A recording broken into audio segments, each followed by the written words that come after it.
आप सभी को हमारा नमस्कार। यूपी एएनएम 9212 भर्ती की सभी सिलेक्टेड एएनएम बहनों से आज की इन्फॉर्मेशन बहुत ही कलेक्ट होने वाली है, क्योंकि अकॉर्डिंग टू कलेक्टेशन की बात करते हैं तो यहाँ पर कोर्ट अपडेट को लेकर के एक नई इन्फॉर्मेशन सामने आ रही है, जो कि यहाँ पर रिजॉइंडर के लेकर के बात कही गई थी। हालांकि आपको पता है कि 8 मई को फाइनली यहाँ पर सुनवाई डेट कंफर्म है, ठीक है। तो अब रिजॉइंडर के लिए कल दाखिल खारिज हुई थी, तो वहाँ पर दाखिले के लिए उन्हें समय भी दिया गया था, आप सभी को पता है।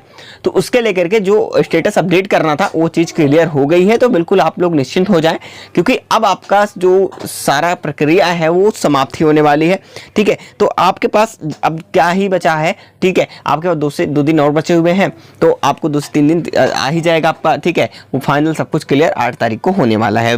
लेकिन आप सभी को मैं बता दूं, आप सभी को इतना पता ही है कि 8 तारीख को हुआ क्या है। आप सभी को मैं क्या कह रहा था कि जैसे कि आपको पता है कि 4 मई, ठीक है।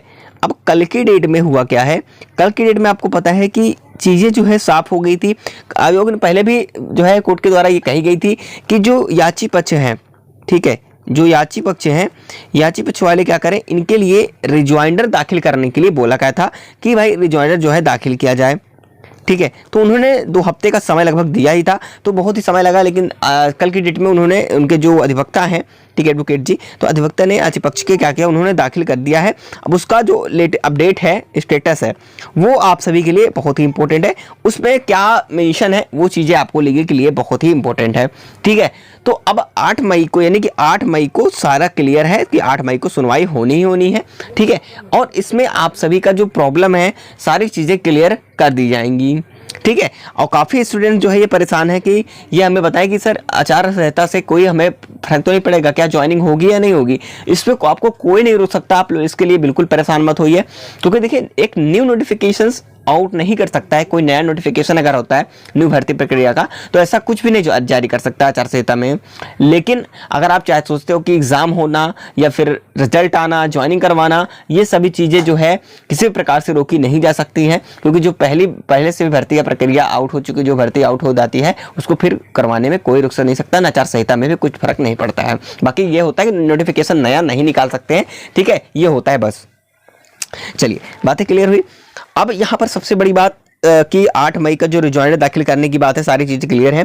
लेकिन ऑफिशियल स्टेटस ही जो है अभी अनाउंसमेंट नहीं किया गया, अभी स्टेटस शो नहीं कर पा रहा है। हालांकि ये सूचना जरूर मिल रही है कि 8 मई को सारी चीज़ें जो है कंफर्म हो जाएंगी, ठीक है। सब कुछ आप लोगों के प्रयासों से भी हो पाया है, आपने बहुत ही प्रयास किया, बहुत सारे सेलेक्टेड बहनों ने प्रयास किया है, ठीक है। तो आपने जो भी प्रयास किया, इससे संबंधित आपका जो 7189 का ज्वाइनिंग लेटर मिलना है, मैं आपको कहता हूँ, जो आप लोग 6912 की बात कर रहे हो, ये आप जरूर कहेंगे, देख लेना कि 8 मई के बाद ये सारी प्रक्रिया को समाप्त कर दिया जाएगा। और फिर बाद में यही कहा जाएगा कि 7189 जितने भी स्टूडेंट्स थे, इन सभी को जो है फिर से नोटिस भेजा जाए, ठीक है। आयोग के माध्यम से डेट दी जाए वितरण तिथि का, और उस दिन नियुक्ति पत्र वितरण कर दिया जाए। यही होगा, आप देख लेना घूम फिर करके।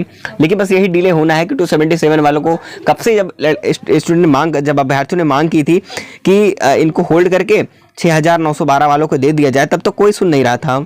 लेकिन होगा क्या कि अब ऐसा कुछ भी ज़्यादा दिक्कत नहीं होगी, ठीक है। तो आप लोगों को बिल्कुल भी परेशान होने की जरूरत नहीं है, सारी प्रक्रिया हो जाएगी। 8 मई को सारा कुछ क्लियर हो जाएगा कि क्या होना है क्या नहीं होना है। बस आप लोग बिल्कुल भी परेशान मत होइएगा, सब कुछ क्लियर हो जाएगा 8 मई को, ठीक है साथियों। चलिए, बहुत बढ़िया।